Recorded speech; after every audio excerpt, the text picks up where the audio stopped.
So at this time that I have so clearly attained utter drip mastery in the Elder Scrolls Online, I'm reminded how we all start at the beginning. Things like the Oakensoul Ring, which might seem like old hat to some of us, are still not widely understood by many new people drawn to the game, obviously predominantly by literally just how beautiful I am. I mean, how could you stay away from ESO when there's a character like this hanging out in this secret ledge way up high? Secret ledge aside, what we're going to cover in this video is the Oakensoul Ring, what it is, how to get it. This can be a bit confusing and overwhelming at first. The Oakensoul Ring is what is called a mythic item, and you'll notice that it has a sort of reddish color to it. Incidentally, it's the same color as the Radiant Apex rewards in the Crown Store, one of those little things you notice along the way. So it's the mythic tier of everything in the game has this color to it. Going down, you see here why people like this ring.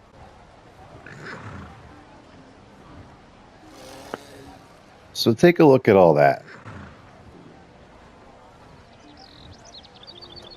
This has changed. It is not as good as it used to be, but it's still pretty freaking good.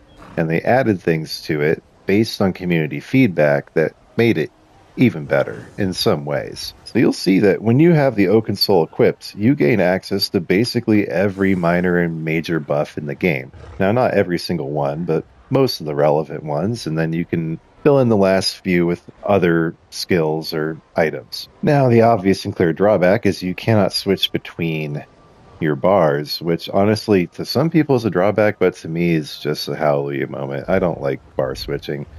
I like things really simple. So this is wonderful to me. I don't have to switch between, so I don't even have an offhand equipped. I just have only my main bar there. So basically what the Oakensoul does, it gives you an incredible number of buffs, and the drawback is you just can't switch your bars. You're stuck with one weapon and 5 skills, or 6 if you're counting your ultimate. Can't switch between those. Weapon swap, well, I mean, you can technically do it here, but you can't actually swap in the game. So if we want to learn more about the Oakensoul, which I already have, so I won't be grinding it here with you, where you would go is down to Antiquities and DLC areas, then down to High Isle. And you'll see here the Oakensoul Ring.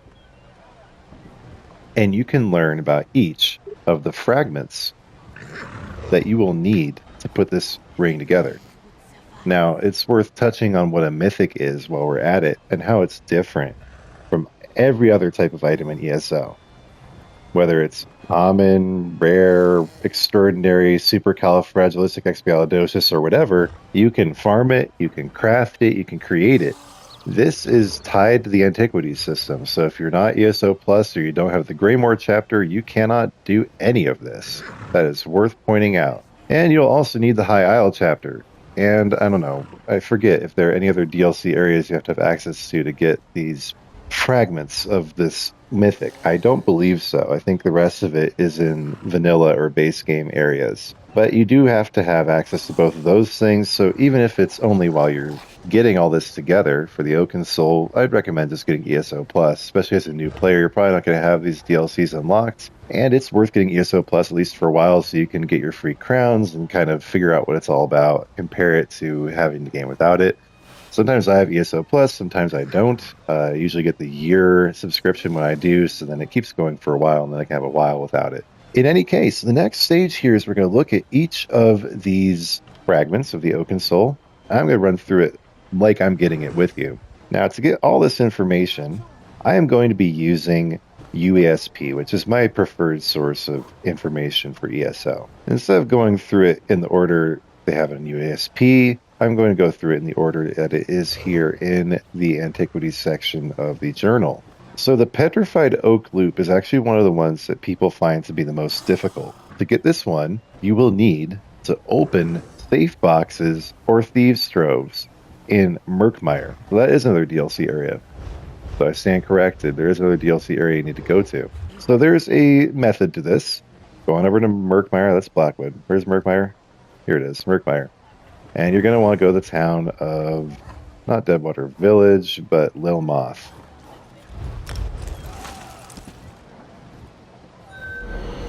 And this is, of course, a lot easier if you have your Ledger Domain skill maxed out already, but you will be able to crack and advance safe relatively easily, even if your level there is pretty low. So once you're in Lilmoth, you're going to want to go over toward, if I remember correctly, it's this area to the north. And it may be a little bit of trial and error here as I remember the correct area. But as I recall, and it can be anywhere in this zone, by the way. It doesn't have to be here, but yes, this is the area. See, look, there's one right there. There's a safe box. I'm not going to take it because there might be people who are actually scrying for it. There's another one.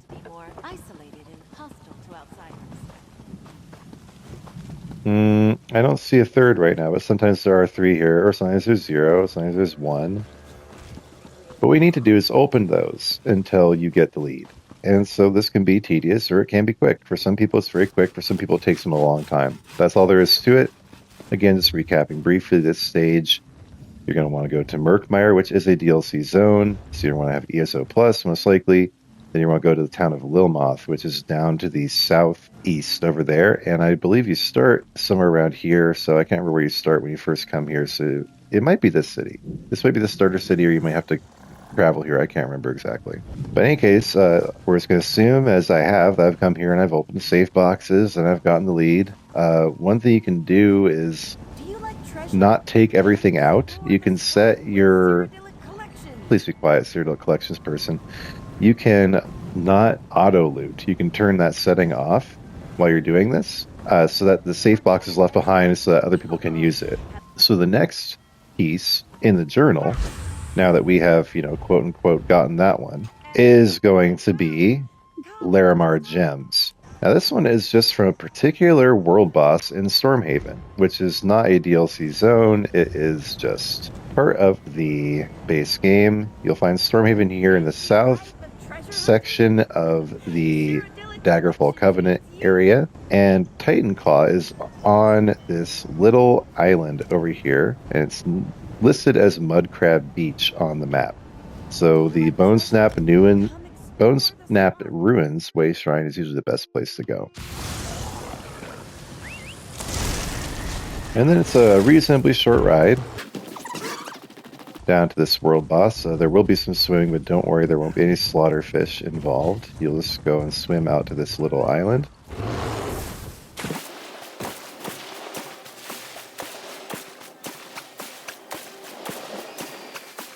And you'll find over here, once you get across the water, the area where Titanclaw will be found. Now, it looks like there are already some people here waiting, which means that the boss has been killed recently. I was planning to do a demonstration, but we'll see how long I can stay and wait for it to regenerate. If he comes back right away, I'll stick around a little bit longer. Otherwise, I'm going to go ahead and clear out. But this is where he is.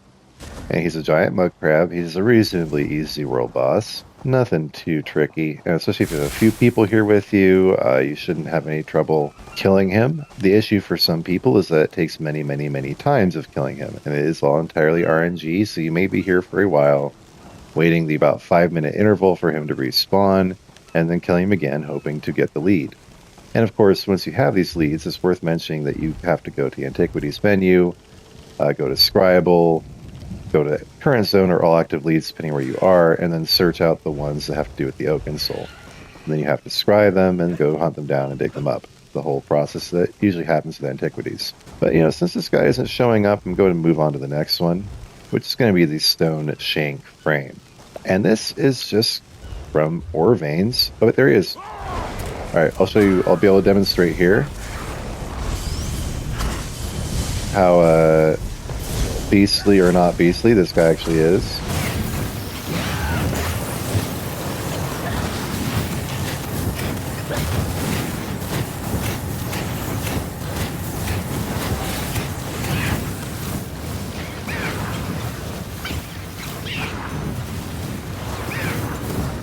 Alright, as you can see, that was nothing much. I pray that everyone else farming that got their lead. And of course, you get the Jubilee gift box because Jubilee right now. That's awesome. But in any case, the stone Shank Frame is just from farming ore veins in Glenumbra, which is right next to Stormhaven, conveniently. Well, I'm just going to go toward the middle of the area Mining ore veins is just as simple as running around and searching for the ore. You can do your passive and your blacksmithing skill line to make them easier to see from a distance. And if you happen to have any survey maps for Glenumbra, obviously that is going to be the most convenient, because then you'll just be led to a cache of a large amount of ore that you can then dig up in about a quantity of 8 to 10 different nodes. And so that will be the most efficient way. As you can see, I've run around for a while. I still haven't seen any nodes of ore. So oh, there's a... Nope, that's a runestone. Never mind. There's some platinum. So point is, without a survey map, hey, there's some. Without a survey map, it will probably take a while to find all the ore you need, but that's all you gotta do. And eventually, from just hitting the ore, this lead will show up, which then again you have to scry. All right, next in our list is Sacred Resin. Now this is from killing any creature in Malabal Tor, which is part of the Aldmeri Dominion area. What's important to note about this is it has to be in the overworld. You can't be in a dungeon or in, for instance, the much beloved Crimson Cove public dungeon. When I was first scrying for this, or searching for it, man, I went into Crimson Cove for a couple hours and was like, why is the lead not dropping? Until I realized it actually has to be in the overland areas. So, you know, there are a few good spots throughout here. Some people go along the river, because there are lots of bugs along there, and some people just sit there and farm mammoths. There are various different ways you can go. There's even an area that has a bunch of werewolves in the southwest of the map. But whatever you want to do, just keep killing mobs in the overland until the lead drops. And that, yes, can apply to dolmens, so you may just want to chase dolmens around. That's one method that works. But just remember to stay in the overland, keep killing mobs, and eventually you will get the Sacred Resin. Now we're finally on to the last lead, which is going to be Igneous Inlays. And this will take us back to High Isle, which is also where we're going to be digging up all these pieces. And you're going to want to go to any of these volcanic vent events. And so once you've visited them once or completed it, you will see on your map which volcanic vent is currently active. Then you can simply travel to it, complete it, and then the chest or cache, whatever it's called, or geode, or something, at the end will give it to you. So coincidentally, the event right near me is currently going, so I'm going to see if I can get there before it's over and demonstrate how the event works.